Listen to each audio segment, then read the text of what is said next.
Now I'm going to explain electrical circuits, right?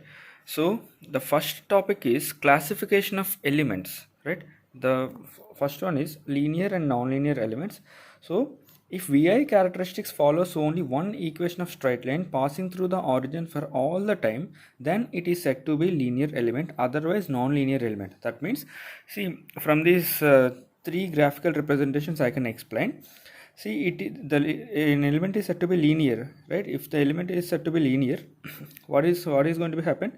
The equation of the straight line should pass through the origin for all the time. That is from minus infinity to the infinity. I can consider. Then only the equation is said to be what? Then only the element is said to be linear. Here, if you consider over here the equation of the straight line is passing through the origin from for all the time, right?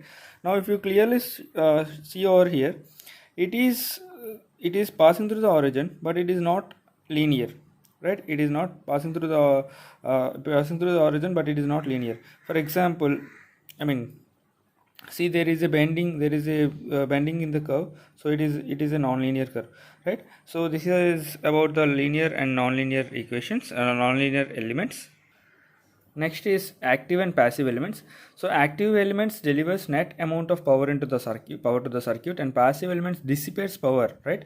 And the examples of active elements are voltage source, current source, and battery. And the passive elements are resistance, inductance, and capacitance. And the main, whereas R greater than or equal to 0, L greater than or equal to 0, and C greater than or equal to 0, these are the necessary conditions.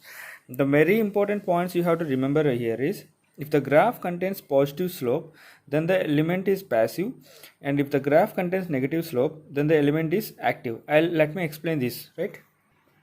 See here, the slope is always measured from the positive axis, right? Always measured from the positive axis. See here, the positive slope is positive v by positive a, so that means the slope is positive, hence it is known as passive. But here, if you consider this graph, the slope is negative over here, that is slope is positive v by minus I, that is we are going to get the negative value over here. So as the slope is negative, then it is known as what? Active elements, right?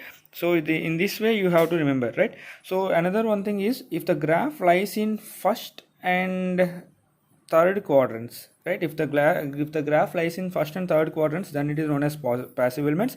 If the graph lies in second and fourth quadrant, then it is known as active elements, right?